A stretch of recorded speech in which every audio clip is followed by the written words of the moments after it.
Sampo Lappalainen asui Lapin maassa, tuossa ihmeellisessä maassa, jossa päivä ei kesällä painu mailleen ja jossa talvella on niin pimeää, että tähdet loistavat yötä päivää. Pysypäs paikallasi. Minne me menemme? Varo, kun ajelet porollasi, etteivät sudet syö sinua, tai hiiden kultasarvinen poro äkkää sinua. Se on varmaan komea poro. Saisinpa ajaa sillä. Ajaisin Rastikaissaan asti. Rastikaissa on oikea peikkojen pesä. Siellä asuu hiisi. Hiisi? Mitä se semmoinen on?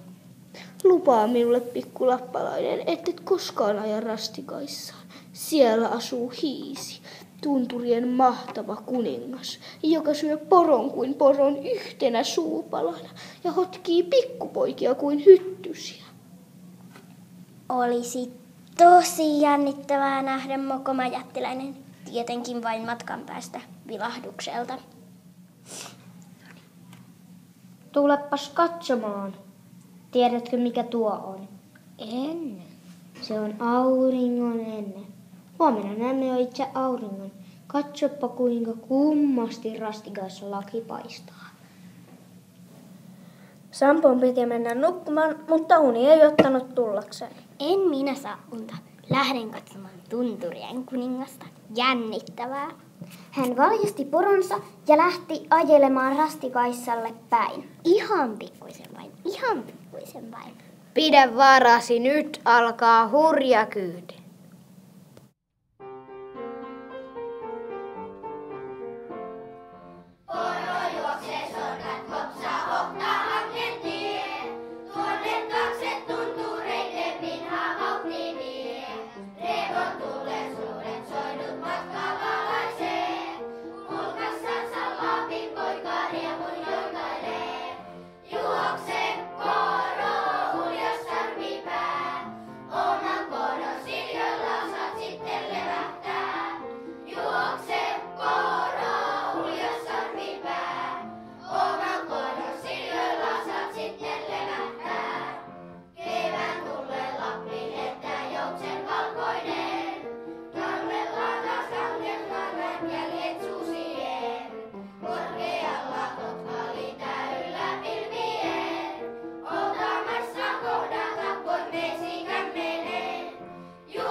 Sampo joi pulkalla niin hurjaa kyytiä, että liukkasaluisessa se äkkiä keihkatti kumoon ja Sampo sustui vain päin kinokseen. Poro ei sitä huomannut, vaan paineli pimeässä eteenpäin. Sampo kömpi esiin lumihangesta. Hän oli ypö yksin keskellä ääretöntä erämaata. Hän näki yhden vuoren kohavan muita korkeampana. Se oli Rastikaissa. Minähän seison Rastikaissan juurella. Tuolla siis asuu hiisi. Nyt Sampoa pelotti. Hän pelkäsi niin paljon, että rupesi itkemään. Kyyneleet vain jäätyivät heti poskeen. Sampoa rupesi paleltamaan. Jos jään tähän palelun kuoliaksi, minun on pakko liikkua. Lähden kohti Rastikaissaa. Jos hiisi syö minut, niin sitten syö. Kun Sampo lähti kapuamaan vuorirennettä ylöspäin, tuli sitä vastaan iso pörröinen susi. Ui. Sampo pelästyi sutta, mutta hän päätti olla näyttämättä sitä sudelle. Älä juokse minun tielleni. Minulla on asiaa tuntureiden kuninkaalle. Kuka sinä olet? Minä olen hiiden mestarisusi. Kuka sinä sitten olet, sen killumassa rämpivä keepiö? Minä olen Sampo Lappalainen. Etkö sinä aiokaan syödä minua? Tänään on suuri auringon juhla. Vietämme sitä, kun aurinko taas pitkien pimeitten jälkeen näyttäytyy ensimmäistä kertaa. Silloin kokoontuvat kaikki eläimet ja haltijat Rastikaisan laelle. Sinä päivänä ei kukaan saa tehdä toiselle pahaa. sinun onnesi, sillä muuten olisin jo aikaa sitten pistellyt sinut poskeeni. Koskeeko myös sama itse tunturien kuningasta? Tietysti tuntia ennen ja jälkeen auringon nousua ja laskua hän ei uskalla katkaista karvaakaan päästäsi, mutta varon nahkaasi, kun aika menee umpeen. Hyppää selkääni, nyt niin pääset tunturiin nopeammin. Sampo saapui mestarisuuden selässä tunturilaelle. Siellä istui hiisi. Sampo katsoi tunturikuningasta kauhusta kankeana, liukui suden selästä ja piiloutui ison kiven taakse. Hän tahtoi nähdä, mitä vielä tapahtuisi. Näin juuri pitää olla. Näin juuri pitää olla, että on ikuinen talvi ja ikuinen yö. Tästä minä pidän. Koko maailma palvoo minua. Ikuisen talven ja ikuisen yön kuningasta. Herra kuningas, aurinkoahan tässä odotellaan. Kita kiinni! Aurinko on kuollut. Tästä minä pidän. Peikot ulisivat ilosta.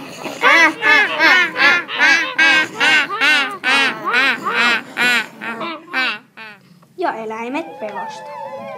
Apua! Pelottaa. Minuakin pelottaa. Voi kun minua pelottaa. Tahdon auringon takaisin. Nyt meille käy huonosti. Tästä suuttui Sampo. Hän astui esiin ja huusi aika lailla nenäkkäästi. Sinä valehtelet, tunturien kuningas. Valehtelet täyttä päätä. Eilen minä näin omiin silmiin auringon enteen, eikä aurinko ole vähääkään kuollut. Silloin hiisi hermostui. Se unohti lain määräykset ja kohotti kätensä rusentaakseen kerralla pienen Sampo Lappalaisen. Myrry, sinä senkin pikkuvintiö. Mutta samassa rivontulet kalpenivat ja taivaalle kimpasi punainen säde. Se häikäisi kuninkaan silmät niin, että se laski kätensä alas. Auts, sattuu silmiin. Samassa auringon kultainen kehrä kohosi hitaasti ja majesteettisen juhlallisesti taivaalle ja valaisi tunturit, erämät, niatokset, rotkot, haltijat, eläimet ja pienen urhean Sampo Lappalaisen. Koko Lappi hehkui auringon valossa. Nekin, jotka olivat juuri äsken hillittömästi iloinneet auringon kuolemasta, riemuitsivat nyt yhtä lailla, kun saivat sen taas nähdä. Pian ensimmäinen tunti auringon noususta oli hupenemaisillaan. Eläimet ripesivät vähitellen pienin äänin lähtemään rastikaissalta hiisiä ja petoeläimiä pakoon. Mennään. Mennään jo. Nyt täytyy lähteä. Pakoon. Pakoon. Mennään. Lähdetään ennen kuin hiisi syö meidät. Ovatko ne meidän takanamme? Ne kun eivät halunneet jäädä niiden syötäviksi. Sampo myös ymmärsi, että nyt ei ollut enää hetkeäkään hukattavaksi, koska Sampo seisoi komean kultasarisen poron vieressä. Hän ei siakaillut hypätä sen selkään. Niin painuttiin täyttä laukkaa alas tunturinnettä. Mikä noin kummasti kumisee takana? 1000 karhua hylkkää perässämme hotkaistakseen meidät kitansa, mutta älä pelkää. Minä olen tunturien kuninkaan taikaporo. Yksikään karhu ei ole minua saanut kiinni. Minä saan teidät kiinni. Minulla on nälkä. No minä siellä lujaa. Mikä noin kummasti huohottaa takanamme? 100 000 sutta kiitää perässämme raadellakseen sinut ja minut, mutta älä pelkää, eivät ne meitä kiinni saa. Saalis edessä. Juostaan kovempana. Minä syön poron. Ja minä Sampon. Ukkonenko noin jyrisee meidän takanamme? Ei se ole ukkonen. Se on itse tunturien kuningas. Hänestä en selviä. Pidetään kiirettä. Alkoi hurja taka-ajo. Poro ehti kuin ehtikin Sampo selässään kotiin.